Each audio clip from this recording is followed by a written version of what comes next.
انسان اپنی غلطی پر تو اچھا وکیل بن جاتا ہے، مگر دوسروں کی غلطیوں پر سیدھا جج بن جاتا ہے۔ آپ صرف ایک دفعہ جیتے ہیں، اگر آپ اسے صحیح طریقے سے جیتے ہیں تو وہی کافی ہے۔ کچھ لوگ کہتے ہیں میں غلط بات برداشت نہیں کرتا، در حقیقت غلط بات ہی تو برداشت کرنے والی ہوتی ہے، ورنہ اچھی بات کو تو برداشت کرنے کی ضرورت ہی نہیں پڑتی۔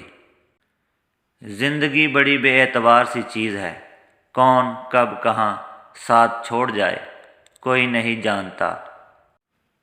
ہمیشہ تنہا چلنے کے لیے تیار رہیں، کیونکہ بہت سے لوگ جو سفر شروع کرتے وقت ہمارے ساتھ ہوتے ہیں، دراصل اختتام کرتے وقت وہ ہمارے ساتھ نہیں ہوتے۔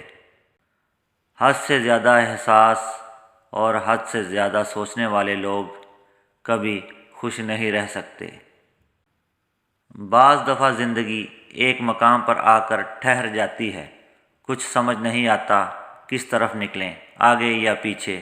اس وقت آپ کے دل کا بوجھ کوئی ہلکا کر دے تو بہت اچھا لگتا ہے۔ کچھ رشتے کرائے کے مکان کی طرح ہوتے ہیں، انہیں جتنا مرضی سجا لو کبھی اپنے نہیں ہوتے۔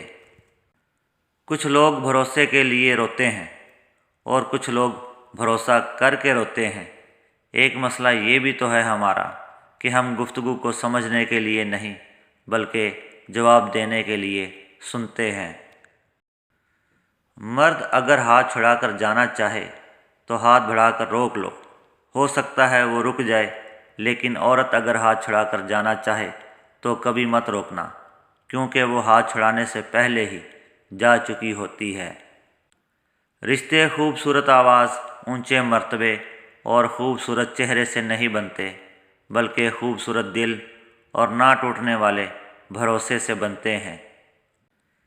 کسی کی میٹھی باتوں کا مطلب ہرگز یہ نہیں ہوتا کہ آپ اس کے لیے خاص ہیں۔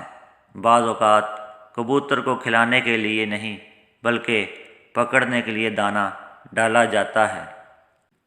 نبی صلی اللہ علیہ وآلہ وسلم نے فرمایا، عمدہ دوست کی 3 نشانیاں ہیں: 1 جسے دیکھ کر تمہیں اللہ کی یاد آئے، 2 جس کی گفتگو تمہارے علم میں اضافے کا سبب بنے، 3 جس کے اعمال تمہیں آخرت کی یاد دلائیں۔